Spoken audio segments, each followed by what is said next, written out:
to be honest with you, whenever there is democracy, I think there is hope.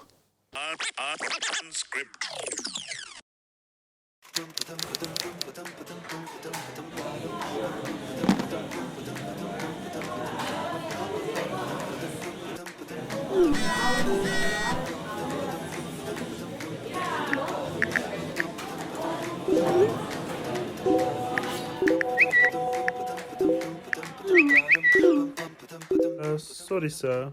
We're closed now. Oh, not again!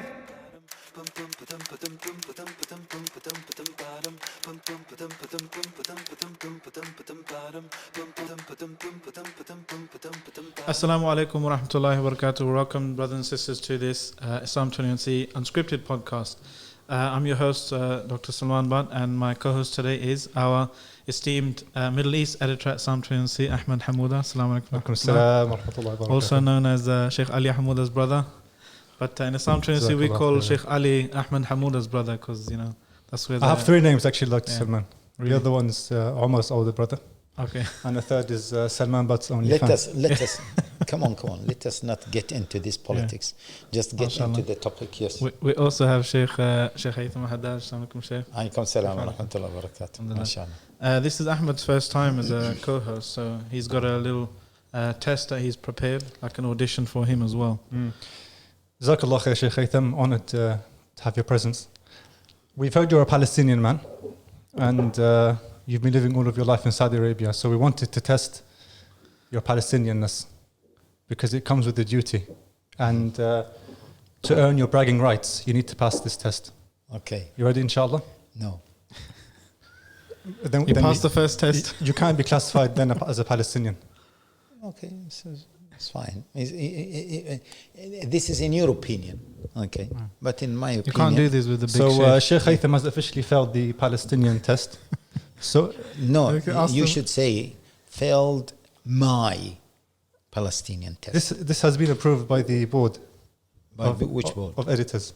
Yeah, say failed the test of the board of editors. You sound ready, Sheikh. Bismillah. طيب. No, I'm not ready for the test. Few quick questions. These are very important, Sheikh. I'm not ready for the Sheikh, test. if you want, you I'm can not ready abstain. for it. You can I'm not abstain ready for from the that. test. I'm not ready. Yeah. خلاص, full stop. I'm not ready خلاص, for okay. the test. Let's move on. Yeah. First question. Yeah. I'm quite disappointed. Really? Yeah, no problem. We can live with that. طيب يلا Sheikh. Yeah, No there are problem. so many disappointing things in Do you like life. knafa, Sheikh? Yes. Oh, mashallah, he's ready. So, طيب, So let's that continue was in that question case. one. Yeah, this is question one out of the way. The knafa is fitna. Do you like knafa more than carrot cake? Well, yes. But both of them are. So you haven't been affected by Britishness, mashallah. Yeah. طيب, what do you prefer, Integration. Sheikh? Tea with a delicious splash of milk, or tea boiled with sage, maramiyya? No. Tea with sage is better. Ajib. MashaAllah. That's the Is question Yeah, two. because this is more healthy. طيب, third question. Proper ergonomic soap that foams up and works and cleans, or greasy rectangular Nablusi soap that doesn't work? None of them. Move on. طيب, do you wear your pajama trousers by 5 p.m. with a vest? No. Sheikh Haitham's not a Palestinian. Yeah. Come on. You've got a few, right? Yeah. طيب, last one, Sheikh. The Ummah, or the world at large, has agreed that hummus is a dip. Except the Palestinians, they eat it with a spoon. Do you eat hummus with a spoon? No. I eat it with the dip. MashaAllah. Yeah, so... Well, see, if you want a more detailed answer, it depends. If it is, hummus mathoon, This is the problem when you have a faqih doing the... Then you eat everything it is with the dip. pragmatic. And if it is whole hummus, then you eat it with a spoon. I don't think this Whole depends. hummus is just chickpeas, right? Yes, chickpeas. Okay. I'll go back to the board, Sheikh. I think we need to revise these questions. Yeah, I think you go got 50%, so... Yeah, What's the maybe pass your mark for Palestinians? Maybe your questions are wrong. Ooh. Yes, because the Jazakallah khairan for the icebreaker, Mashallah. Salman. Yeah. Allah barik. Yeah. Well, I think Ahmed did quite well. What do you think? His first time. Yeah, Let us know in the comments if you think Ahmed. I think how he he did. did? I think he did Yeah. very well the first time and maybe the last think time. he put you under pressure. It's my fault, Allah, for coming. Alhamdulillah. Nice knowing you. Yeah. You need help getting home? No, Okay. no, I think he did very well. Alhamdulillah, mashallah. Yes. Well, we're blessed to have two Palestinians here. We were getting a bit of And this comments. maybe, and to have three British, British people. yeah, British people here. I think you're privileged. You know, And Mahmoud. without getting into much politics, but when I traveled to different countries recently, and I don't want to mention which country I was in, but I met different people from different backgrounds, and every single one is asking me about the most embarrassing thing or in the British history, which is Brexit. And they said that your parliament failed to find a solution. They said this is the British democracy that everyone is talking about and you are proud of it, etc., and failed to find solutions, and as if they were trapped. And people are mocking us, really. People are mocking us. And not only that, they mentioned that some Lebanese parliamentaries, they attended our parliament, and in the parliament, I don't know which meeting was that, but the parliamentaries were mocking each other and talking against each other, etc. And then the Lebanese media, they took some clips of our parliament, and they said, they in their parliament, their Lebanese parliament, they say we have so many funny things, so many unbelievable things, and they said that we used to believe that we are really terrible, and we found that the British parliament is more terrible than the Lebanese parliament. Sheikh, I think the simple answer is, if you don't have a parliament, you can't have a terrible parliament. Well, that is true. That is true. So it means that at least you have a parliament. I think the Afghans were thinking about invading Britain to restore democracy. Well, I don't know about that, but really, it is really very embarrassing. Really very embarrassing. But Sheikh, wouldn't you say that so many people are talking about it negatively? But this is characteristic, Sheikh, of a good democracy, that you don't have one figure like we have in the Muslim world taking all of the decisions. As much as he's tried, there are regulations and there are checks and balances that have stopped him from being able to take unilateral action. I agree, but not. I mean, there's a long history in the UK and England in particular of abusing politicians and abusing, whether it's kind of throwing tomatoes and cabbages or whatever on them. We are not talking about that. We are talking about the real issue, which is there was a referendum on that the Brexit, and people chose to go for Brexit. But the parliamentaries and maybe the deep state and maybe the other people, they are not convinced that this is the best route. I mean, there is a struggle between what people wanted, which is the outcome of democracy, and what shall we say, wise people wanted. That's what the this kind is of the real constitutional experts are talking about now. They're talking about the fact that Brexit was and the failure of Parliament to deliver it adequately is showing two types of very different types of democracy. One is what they're calling the plebiscitary democracy of the direct people having a direct say, and one is a representative democracy. And the both of them, when they clash, there's always an uncertainty there. Yeah, So but we have we have in Britain, we have both, because in certain aspects it has to go for the public, the referendum. So they have to decide. In certain aspects we have the representative democracy because we have the parliament to decide. But fundamentally, they in their nature and their asl, they normally clash. Because one is going directly to the people for the direct issues, and one is the traditional model of the people's say is incorporated by the elections of the representative. Maybe what we need now is maybe modified type of democracy or fix this problem okay, within democracy, because It shows see, it's not if- one type of democracy. exactly, It's different. but see, many people are not convinced that, okay, to go for Brexit is the correct thing. But because that was the outcome of the referendum, they are unable to say that in a brave way. Yeah, even Boris Johnson, some of his comments before he became the prime minister, he was reluctant of accepting it wholeheartedly. But when he became prime minister, or when he was putting himself forward as a prime minister, then he said, no, if I was selected as a prime minister, I will just implement it as people wanted. When is the right time for that, Sheikh? Because we know from political theory that having an aristocracy or having a technocracy or meritocracy, where you have representatives who are more competent and knowledgeable than the people. Yeah.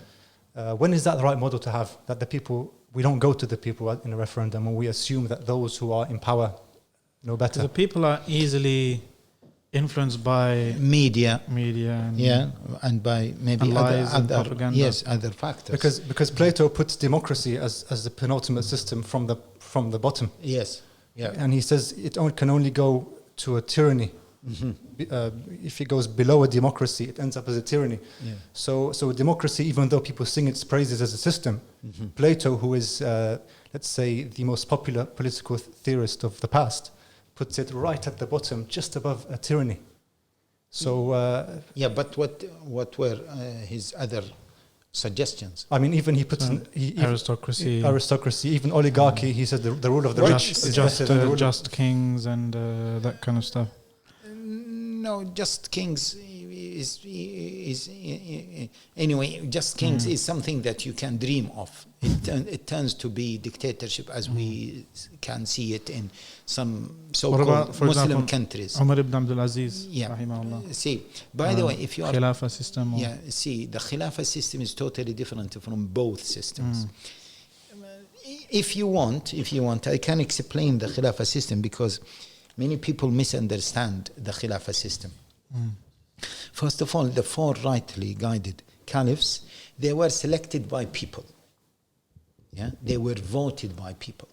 Yeah, that's why after the Prophet ﷺ, or the Prophet ﷺ, he was saying, Ya Aballahu wal Muslimuna illa Abu Bakr. Yani Allah and the people, the Muslims, wanted Abu Bakr. He didn't say Allah wanted Abu Bakr. He could have said Allah wanted Abu Bakr, which means that the Muslims have what? Have the say. Yeah? And then Abu Bakr was, he appointed Umar, or he selected Umar in Saqifat Bani Sa'ida in front of the people, and people accepted Umar ibn al-Khattab radiyallahu ta'ala anhu. So this is a kind of voting system. Yeah. And then Umar ibn al-Khattab had the Shura, the six, and he asked Abdul Rahman ibn Auf to facilitate the voting system to select one of them. He knew that those six people are accepted by the vast majority of Muslims. As if we are saying that there was the first level of election to select the main candidates. Shortlist the main candidates, and then among the main candidates, the successful candidate was selected. Even there were reports that Abdul Rahman ibn Auf, he said, after we selected Uthman radiyallahu ta'ala anhu, we went to all houses of Medina to consult them regarding that. Okay. Sheikh, I read also, if you don't mind an interjection, that he also went to the young girls of Medina, and he got women's suffrage. Yeah. Some people. Were we the first to allow women to vote, Sheikh? I'm not quite sure about, but that could be. It's not. There is nothing to stop that. And Ali bin Abi Talib was selected in a similar way. Okay. Now, let us leave the. So the idea is they govern in very different ways, but one thing that was common was the people had their bay'ah for them, their pledge of allegiance. So it is a kind of democracy. Some people would argue, Sheikh, that the people were gold-hearted. They were voting not out of their inner desires and ahwa. Okay, this is day and age something is else. different. This is something else. But at the end of the day, people selected them, whether all people or maybe just a group of people selected them. Yeah, even in democracy, not every single one will vote. Yeah, people who, for example, Under 18, they don't vote. So there is some regulations. Yeah, but the concept is the same, that people will select. Yeah, we are talking about selecting the leader. So selecting the leader is very similar. We're not talking about selecting the laws. We will come to that. Anyway, let us come to the Khilafah, okay? After that, the Umayyan Khilafah, the Abbasi Khilafah, and the Ottoman Khilafah. One key thing which I didn't find many authors speaking about it, that Khilafah, yes, the Khalifa, he was inheriting, or passing the Khilafahship to his children or to one of his cousins, as the case of Umar ibn Abdul Aziz. But that is not dictatorship. Yeah, that is not a dictatorship. Why not? It is completely different. And my proof for that, okay, is during the 600 years of Umayyan, of Khilafah Rashida, Umayyan and Abbasi periods. Yeah, as you know that the Khilafah fell down 656 of Hijrah, yani for 650 years. Where was there any of the Umayyan caliphs or the Abbasi caliph, was he able to change the basic ahkam of Sharia, the basic rulings of Sharia? Jihad was established, Qada system was established according to Quran and Sunnah. Judges were free to do whatever they want to do. The Khalifs, they did not have any power to change any of those systems. Okay. In fact, they needed to get some fuqaha on their side to justify some of their... Exactly. So does such a system, Sheikh, depend on the regulation of the people as well as the selection? Yes, we'll come to that point.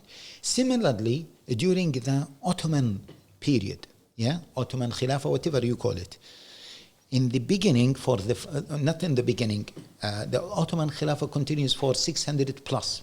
For almost 500 years, none of those caliphs, although they were killing each other, as some historians mentioned, but none of them was able to change any of the Islamic rulings. Yes, and the jihad was established, futuhat were established, qada was established, and so on. Why? They did not have the power to what? To change. How? Because that structure, the Islamic structure, makes it so robust and strong and independent of the top leadership. It was built from the ground up. Yes, there were from the institutions, Sharia schools of thought, the schools of law, the judges, the whole structure, institutions, and those institutions, whether the Qada institution, some political institutions, some governance, etc., the economical system, they were independent from what? From the Khalifa, the man on top, or the man on the top of leadership. And this leadership was just maybe ceremonial. And this reminds us of what? Of constitutional democracy, or constitutional monarchy. Yes, like Britain. Are we much bothered about who is going to become the queen or the king? Some people are. Some people are, but generally speaking, people they don't have any, because they don't have that power. They cannot change. It is not in their hand. Similarly, the Khalifa at that time could not change anything. Yes, and that's why and one of the English, I think he's British author, I forgot his name. He noted that it is very amazing that during the Islamic Khilafah, whether the Ottoman one or the Abbasi one, there were many bad, fasid, corrupted caliphs, yet the Islamic state or the Islamic Khilafah continued to operate for hundreds of years. He said, how come this happened? Because if the leadership is corrupted, then everything will be corrupted. He said this shows that this system is different from other systems, is so strong, so established that it can operate without the leadership. That's So that system, unfortunately, to rebuild that system, we need to rebuild maybe the Ummah. Hence, to go back to that system and to say that we want that system, maybe this is a long process. That's why I say leave that system, okay, because it needs the proper infrastructure, the proper social infrastructure, the proper religious infrastructure, the proper economical infrastructure, and so on. Here at the moment, we have either the democratic system or the dictatorship system. Assalamu alaikum guys, sorry to butt in, but if you're enjoying this podcast, please head over to islam21c.com/donate to help us make more. And if you're not enjoying it, head over anyway and help us make better ones. Here at the moment, we have either the democratic system or the dictatorship system. What about the just monarchy, Sheikh?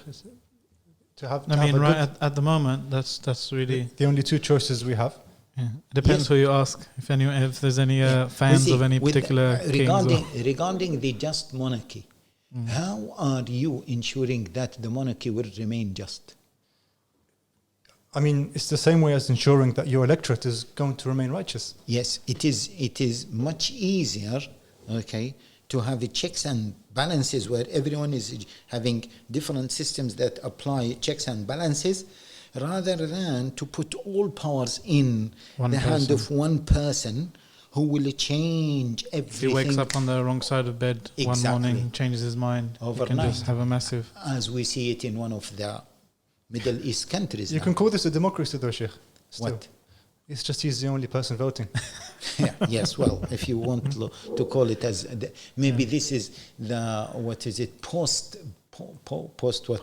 Post-democratic or maybe classical democracy is another form of like dictatorship. In Syria when they said, don't worry, we've changed the ballot paper for you. You don't need to come back. Oh, yeah.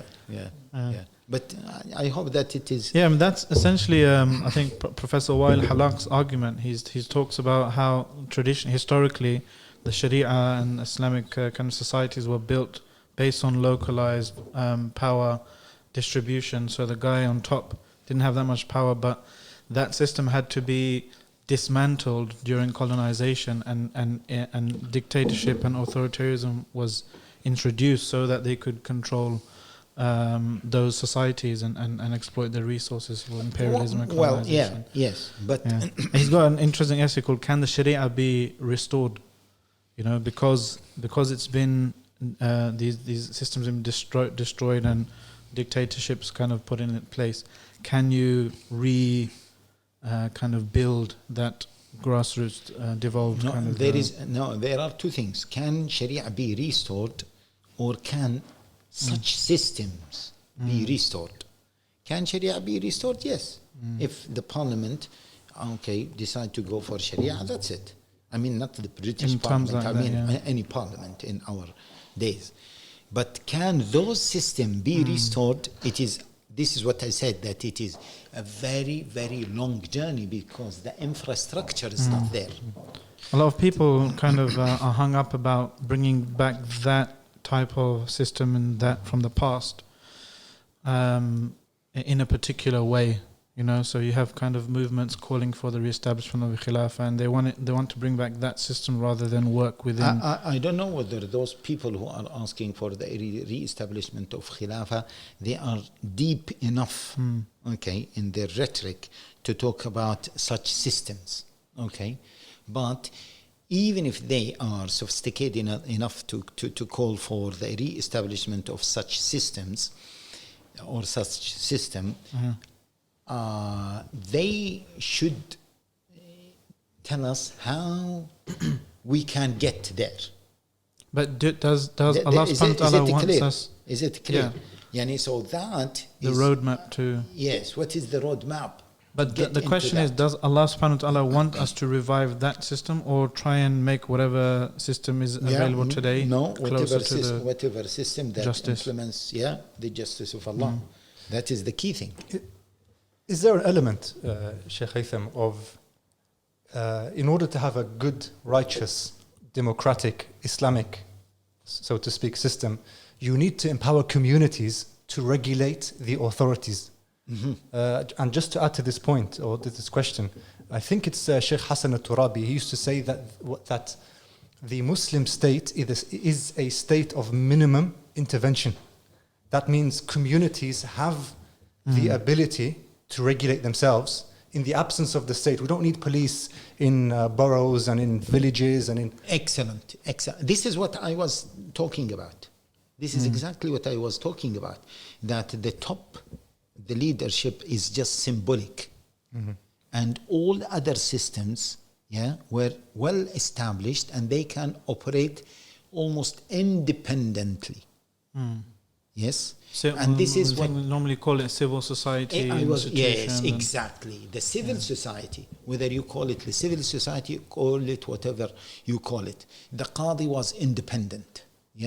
And the judges were independent, the imams were independent, and the civil society was operating independently from the Khalifa. That's why the Khalifa, there are many examples of corrupted Khalifa, fasid Khalifa. They mention that one of the Khalifas, I don't know whether that is true or not, but we know that many of them used to drink khamr. Yes or no? And it is, I don't know whether we can say that it is a fact or not, but some of the Ottoman caliphs, they were killing their brothers and not to become into power. Yes? So is it safe to say... However, just let me mention this about the Ottoman Khilafah because it is attacked. One guy, mentioned that, there is no Islamic political system. And one person said the Ottoman Empire was not Islamic and it was corrupted. It is. So one guy, he had a response for both. He said, if you say that Islam has no Islamic political system, then can you explain to me how come Islam remained in power as a superpower in the beginning of Islam for 650 years, and then during the Ottoman Empire remained in power for over 600 years? If it doesn't have a system, it means what? As an ideology, it stayed in power, Sheikh, but the states transitioned from one to another and from region to region. But can the Khilafah remain intact for over 6 centuries? If there without is a system, no. Without a system. And also, if you deny one, then you can't really criticize the second. If you say it was a bad system, then what is your measure for saying this is incorrect or an unjust one? And how come it stays for 6 centuries? Stability. Stability. It cannot be for 6 centuries. It means there was a system. There's something in the thing. strength of Islam as well, Sheikh, which helps this. Agree. So it is a system. Some could argue, Sheikh, that one of the reasons why that a lot of people, a lot of states, if we're going to call them states or sultanates, they remain that way was because of the censure of rebelling against a ruler.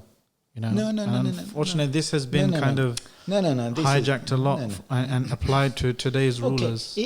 Even if we say that, which means that it is part of the system. Agree?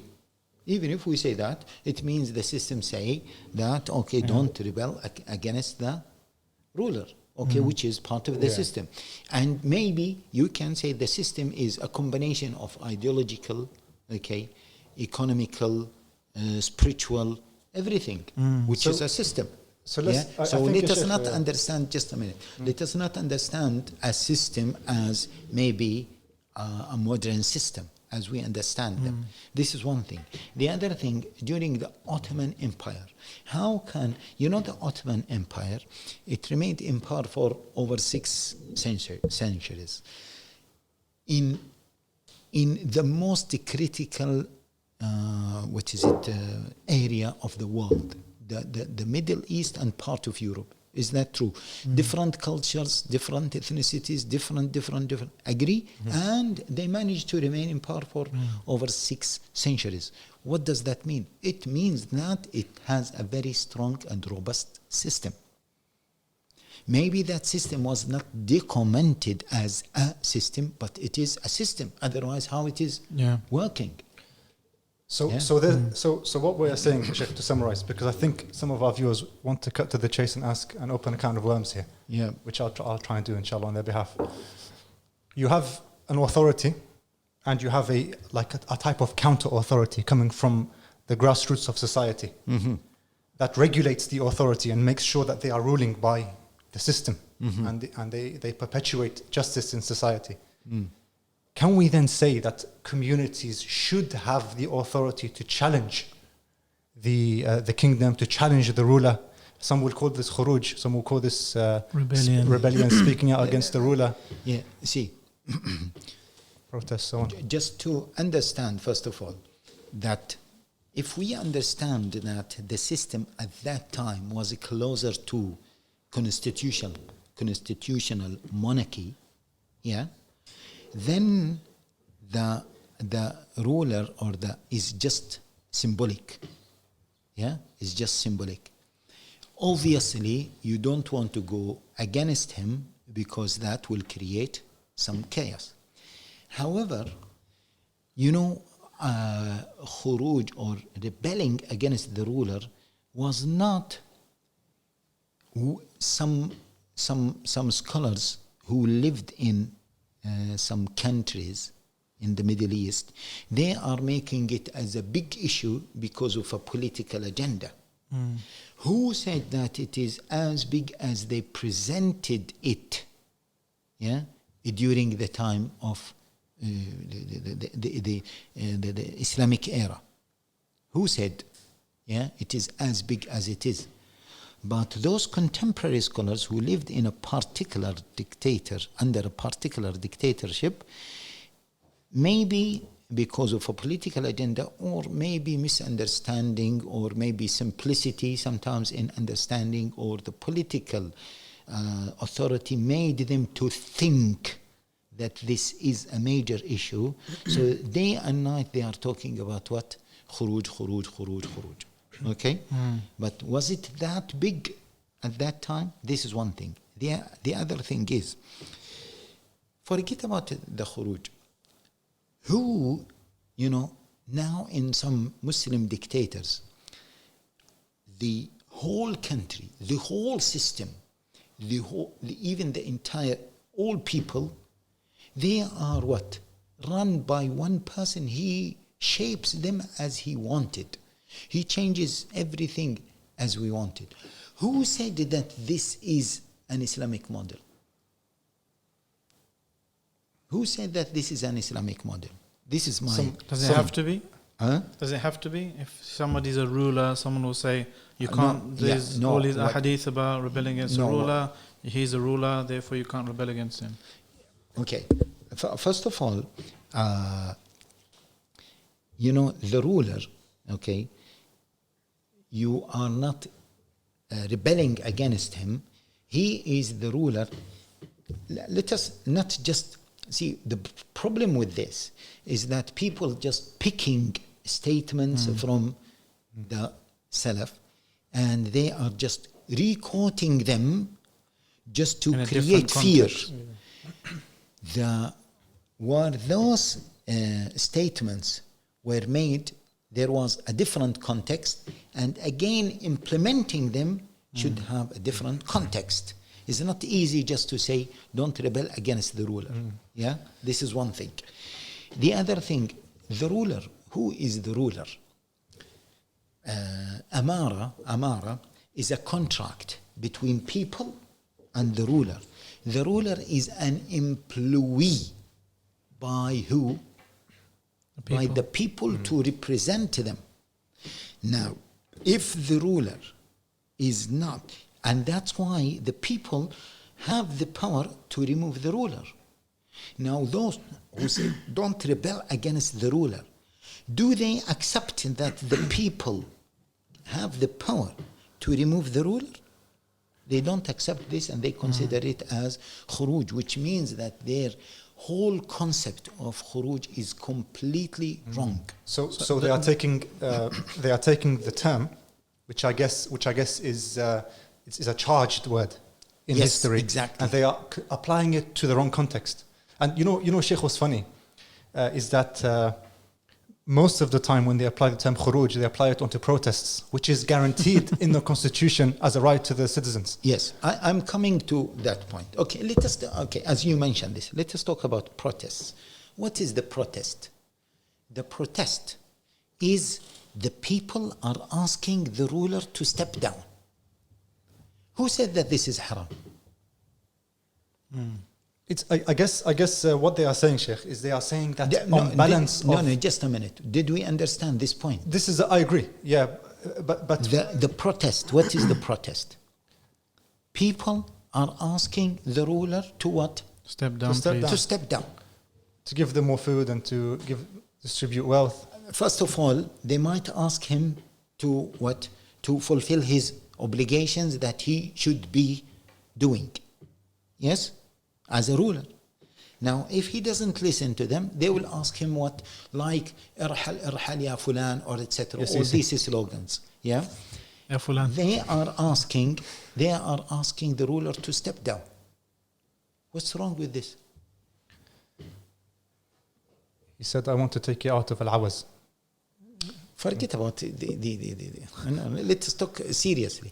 What's wrong that the people are asking the ruler to step down? Has the ruler been granted this by Allah Jalla wa Ala? That you are the ruler forever? They do validate their argument, Sheikh, by saying that we don't necessarily say it's wrong for you to defy oppression. We are saying that what may come of this as a result, all the bloodshed, and look what's happened in Syria, and look what's happened. So why don't you blame the ruler for this? Because if they didn't ask for their right, what they are saying is that the people should have known this was going to happen, because there are other examples of it in the world. This is okay. I'm trying to understand that myself, Sheikh. To be honest. Yeah, I know. I don't know. We do not understand this. Those people who criticize the people for asking the ruler to step down, okay? Maybe I can understand what they are saying, and I can listen to them if they are also asking the rulers to step down. Yeah, because listen, whether in Egypt during Mubarak, millions of people wanted Mubarak to step down. Yeah, which at the end, by the pressure of the army, he stepped down. But what's wrong with people are asking him that, listen, Sheikh, we had selected you, we had a contract with you, and now we want you to step down. What's Sheikh, wrong with I think the most damaging part of this, and whenever it kind of raises its ugly head, is that it creates a bad image of the ulama who push these types of, those scholars who push these types of narratives about don't protest and protesting is like khuruj, and it separates the ulama from the average people. Well, and those ulama, let me say it clearly, openly, those ulama are wrong. Those ulama who say, don't protest, don't go against the ruler, don't do this and that and this and that, they are wrong. Yes, because people, first of all, it is enjoining the good and forbidding the evil. Secondly, if the people requesting the ruler whom they should have appointed, asking him to step down, or even if he came by power or he inherited this rulership, then people have more right to ask him to step down. Yeah. Yes? What's wrong with that? He won the elections, Sheikh. He got 98%.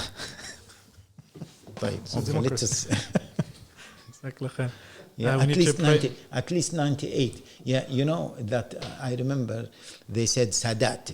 Yeah, Sadat. When he used to show them the results of the elections, and he used to say 98.9. And he said, yeah, say we have democracy because people are, still we have 0.1 or 0.0001 who still refusing. We were worried that it's going to be more than 100 on the last CC election, 103%.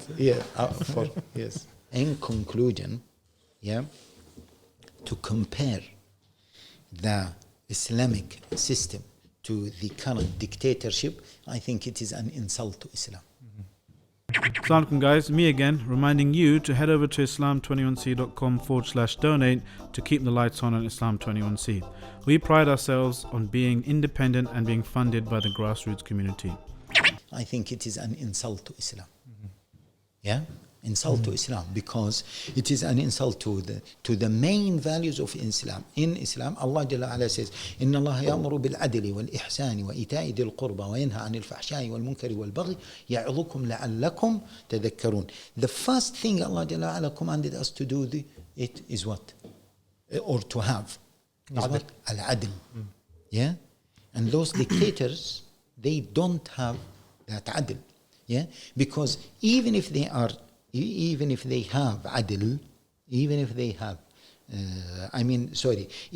claim that they have adl, then they will do like what Umar ibn Abdul Aziz did. Umar ibn Abdul Aziz, when he was appointed by his uncle to be the Khalifa, what did he do?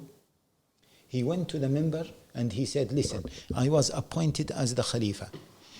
If you want me to carry on, I will carry on.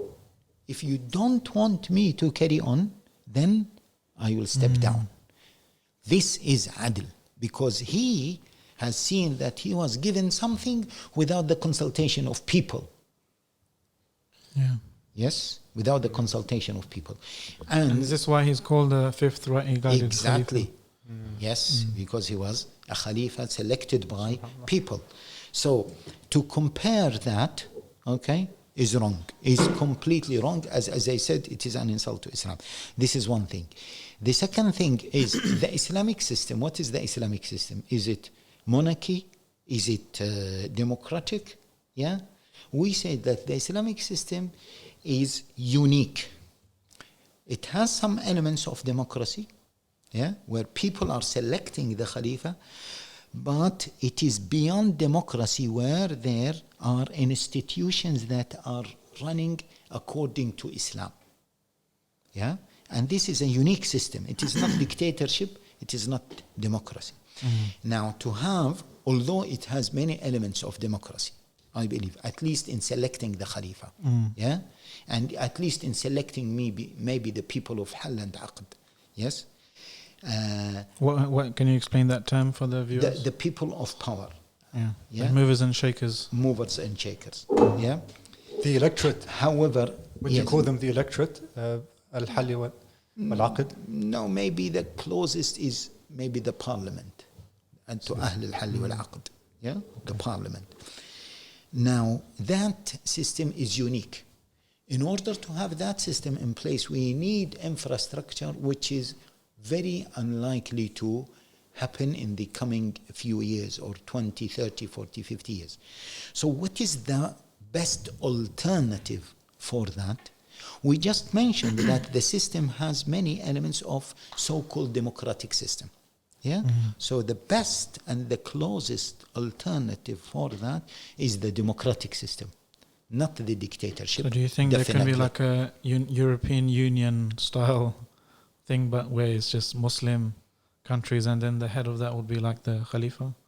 Well, like a United States of... It can be, this is maybe another stage, but at the moment, what we are saying, those Muslim countries, they should have, a democratic system to allow people to select the best of them, or to select the ruler, and they also should have freedom to select laws, because Muslims, generally speaking, would prefer Islam, So this is the way forward. This is the roadmap. But to claim that those dictators are maybe just rulers, or they can be just rulers, or their system or their model or models are close to Islam, this is an insult to Islam. Okay, It's the Jazakallah conclusion. khairan, Sheikh. Sure. That's very clear.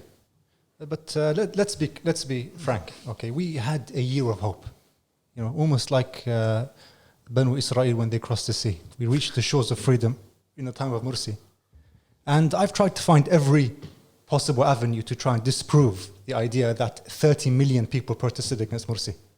But the overwhelming evidence shows that a lot of Egyptians came out and they spoke against Mursi. So is it a problem with us, Sheikh?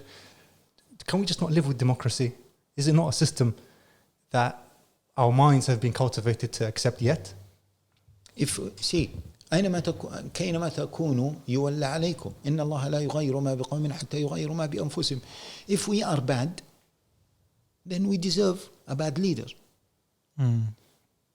Yeah. So we got what we deserved in Egypt. Exactly. I don't know about that. No, let us not get into. But I am saying, generally speaking, if we are bad, if we are foolish, are we going to select a clever leader?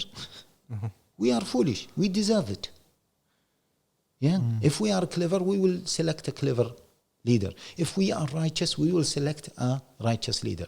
Now, someone will say, if people are, fasid, if they are corrupted, if they are un-Islamic, I say, okay. إن الله لا يغير ما بقوم حتى يغيروا ما بأنفسهم. Allah will not change the state of people until they change themselves. So those un-Islamic people are they going to select a Muslim leader? No. Now, if there is a Muslim leader who has power, will he rule people who don't want Islam by Islam? Can this happen? It cannot happen.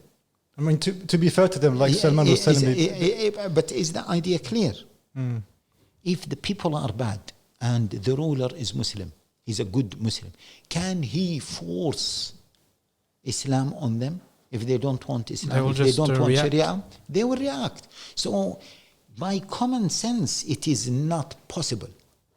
It is not possible. Unless they do something like Erdogan, whom you made a bit of a controversy when you called him like a mujaddid of politics. Because what we need to do in brief now, by the way, Erdogan, they told him, that this is the constitution. Do you like to come to rule us according to this constitution or not? He said, yeah. He said, yes. If he said no, maybe another person will come and he will not do as good things as he did. So Erdogan, can he rule by Sharia? Not at the moment. Not at the moment. And the other parties haven't been able to ascend to power. The ones that are, let's say, a bit more monochromatic, that are offshoots of Felicity. Yes, although this is something else. But I mean, can Erdogan rule by Sharia? No, because the contract between him and the people is to rule them according to what? A constitution. A constitution. So we're going a step further. المسلمون على شروطهم. But what does it mean to rule by Sharia? Can you argue that he is ruling according to what the Sharia wants in that particular... I agree. And this is my point, that he is ruling by Sharia as much as he could. As Ibn Taymiyyah said about Negus. He said he is ruling by Sharia as much as he can. He could not implement everything because otherwise they will revolt against him. It is the same example. The people of Negus, they wanted him to rule them by the Christian whatever. The traditional. Yeah. Okay. So he's not just being pragmatic, but he's applying his obligation in fulfilling the contract. Exactly. Even though it's secularism. Exactly. And see, the key thing is people told him, would you like to rule us according to this constitution? Then he has two options, either to say yes, and then he has to fulfill the constitution, the agreement or the contract between him and the people, or he should say no, and then this will be the worst of two evils. Yeah. But Sheikh, the way Sharia is kind of spoken about today in today's day and age, especially on social media and internet and those kind of communications, it's very kind of almost black and white. It's like you Agree. either have Sharia or you don't have Sharia. Agree. And This if you is- don't have Sharia, you're an evil person. Yes. Even if you're trying to This is get bits and pieces. a very important point. And young people, they have to correct this. That it is not black and white.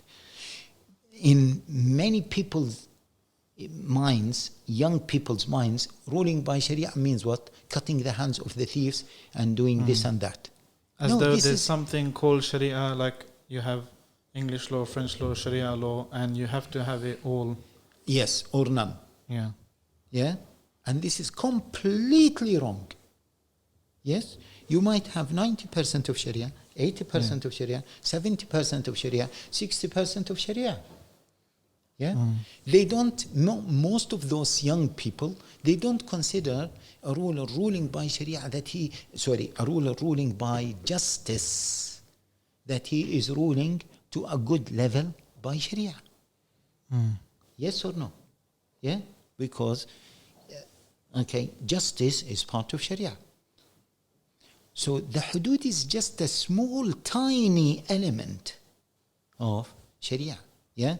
This is one thing. The other thing is the gradual implementation of Islam shows that at the moment, if you are implementing as much as you can, then you are, according to your context, ruling by Sharia, although there are so many aspects of Sharia are not implemented in your country. And this is what Erdogan is doing. Because the conditions for the implementation aren't there. Are not it's there. like not fasting when Yes. it's not Ramadan. Or Would you say, Sheikh, that there's an element of husnul dhan in how we are looking at Erdogan, giving him the benefit of the doubt that we wouldn't give somebody else? Okay. Forget about Erdogan. I'm just using him as an example. Because we are saying that he's doing as much as he can. Some would argue that he's not. I mean, the constitution in Turkey doesn't mention the word Allah apparently even once. Yeah. So what shall he do? So the difference between those who are opponents of Erdogan and those who support him Yeah. could be summarized in how you perceive his capability is. Some Yeah. say that he's capable, but he's not doing it. Others are saying he's not capable, that's why he's not doing it. So the whole issue is husnul dhan, how you are looking at Erdogan. Forget or about su'u dhan. Erdogan. Forget about Erdogan. Okay. Forget about Erdogan. I'm talking about the principle, but we used him as an example. Okay, a country. Because Saudi Arabia, Sheikh, if you look at it if you compare the constitutions like for like, it rules more by the Sharia. Agree. Yeah, agree. But that's why Sharia is not a black and white. Sharia is contextualized. It's contextualized as much as you can at that moment. Yeah? As much as you can at that moment. فَاتَّقُوا اللَّهَ مَا اسْتَطَعْتُمْ. Okay? This is one key thing that many people don't understand. Okay, this is my ability. صَلِّ قَائِمًا فَإِن لَمْ تَسْتَطِعْ فَصَلِّ قَاعِدًا. The one who is praying in a sitting position because he cannot pray in a standing position, is he praying according to Sharia or not? He is, as much as he can. Why? Because what? Fear Allah as much as you can. Apply as much as you can. The person who is eating dead meat because he wants to keep his life, is he eating the dead meat according to Sharia or not? He is. Okay, the person who is declaring kufr by his statement because they are threatening to kill him. Yeah? So he uttered the kufr. Yeah, He uttered the kufr according to Sharia or not? good. According to Sharia. Allah Jalla wa'ala says, إِلَّا مَنْ أُكْرِهَ وَقَلْبُهُ مُطْمَئِنٌ بِالْإِيمَانِ. Yes or no? True. Okay? During Under war, duress. under duress. Yeah. During war, the Prophet ﷺ said, لا تقطع الأيدي في الغزو. Don't implement cutting the hands, which is elements of Sharia, hudud, during what? In the battlefield. So in the battlefield, we stopped applying certain hududs. We stopped them by Sharia or not? According to Sharia. Yeah? So Sharia is not just, as Dr. Salman said, black and white. It has to be contextualized. It is a pragmatic system. Yeah? And we need to understand our context now in order to have a better understanding and judgment, both understanding and judgment. So a very simplistic argument, doesn't work here. And again, back to the point.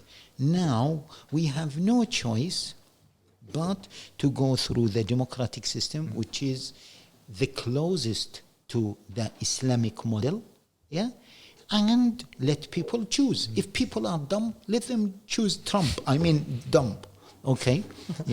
Whatever, is the same. If people are dumb enough, let them choose.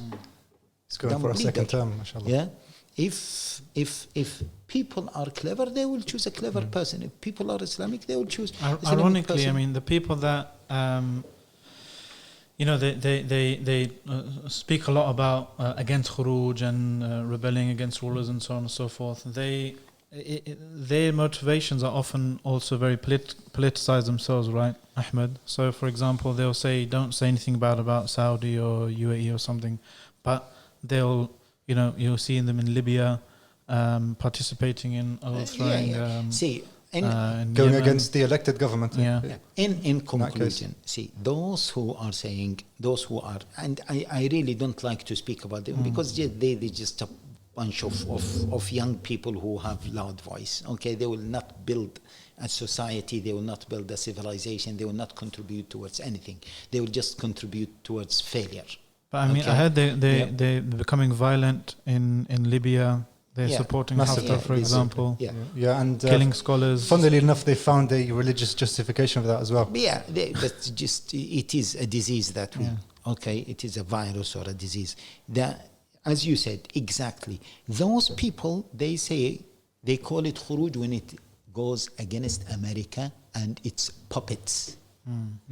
However, if it is not against America and it is puppets, and it's puppets, or if it's in line with American foreign policy, yes, then it is not khuruj. So rebelling against Mubarak was khuruj, but rebelling against Morsi was enjoining the good, forbidding the evil. Was okay. And rebelling against Gaddafi was also accepted, and rebelling against Bashar al-Assad initially. Now they've changed their positions.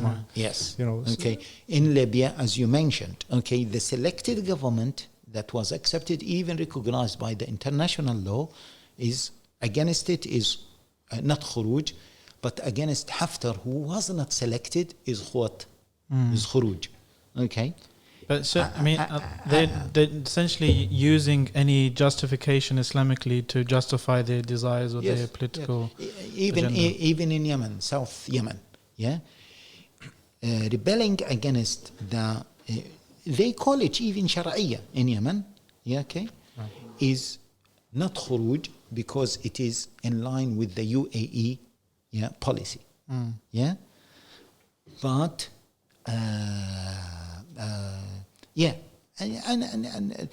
but the opposite is considered to be khuruj. Now they are calling anyone who is trying to resist al-intiqali and the other guy, I don't want to mention his name, they are calling this as what? As khuruj and khawarij. Do you have an example of a successful model? I mean, have you been following, for example, Tunisia after the Arab Spring? Ahmed was looking at some of the potential, presidential candidates. The forerunner, Sheikh, I don't know if you've looked at his profile, but even though he's not from a Nahda party, so Nahda had elected Moro, he came third. And then you have a person complicit of corruption charges in jail who came second, amazingly. And you have Saeed bin, what's his name? I've forgotten. But he's a professor in law. And amazingly, he was the staunchest in defending the explicit text of the Quran when it comes to inheritance and also marrying more than one woman and so on. And what I want to ask you about Sheikh, he is now first. He's got 600,000 votes. He's in first place, and Nahda, who are third, are going to back him up. So very likely he's going to get it, inshallah. He only speaks Fusha, Arabic, which is very interesting. When a journalist challenged him on the concept of an Islamic state, he said, "You want an Islamic state, and you don't want a civilian state." Civil state. A civil Yeah. state. Yeah. He said there's no such thing as a civil state. Dawla Madani, right? Yeah. Dawla Madani. He Madani, said a state is a ma'nawi, Yeah. conceptual concept that has to have an ideology by necessity. And he said if you look at all of the textbooks in France and so on, you won't find anything called a civil state. You'll find a civil government, a civil police, a civil so on and so forth. So I don't know. It looks like Tunisia is going in a good direction, inshallah. Well, Any comments on that? I sat with a person, I sat with a person who said that they imported, I saw him actually, he's a professor, I saw him in Switzerland, and he said the Tunisian, he means the Tunisians, they benefited a lot from the Swiss democratic system, and they imported it. The open democracy. Yeah, Everything's a referendum. Yeah. And he said, hopefully, and really, to be honest with you, whenever there is democracy, I think there is hope. Let us conclude with this. But they said there's a big problem with him, Sheikh. What? He prays. Okay. Okay. Wallah, they said this. Yeah. Assalamu alaikum, guys. Last reminder, I promise. Head over to islam21c.com/donate to help this movement get to the next level. So we have genuine, high quality media articulating Islam in the 21st century and developing confident Muslims impacting the world for the better. Okay, on that bombshell, I think I'd like to continue the discussion, but it's time for us to wrap up, unfortunately. Jazakallah khair, Sheikh, for giving us your time. Ahmed as well, Jazakallah khair for hosting this podcast. Thank you for having me. Jazakallah khair for you watching at home. Jazakallah khair. And if you like this podcast, give it a like and a share and a comment as well. Get your voice heard. We do try and read all the comments, mashallah. We're all on all the podcast platforms now, alhamdulillah, wherever you get your podcasts. So Google, iPhone, wherever, any other type of phone, Sony Ericsson, Nokia. Actually, I don't know about them. Subscribe, 5 stars, ratings, yeah. And see you on the next one. Jazakumullah khairan. Assalamu alaikum wa rahmatullah. جزاك الله خير. سبحانك اللهم وبحمدك أشهد أن لا إله إلا أنت أستغفرك.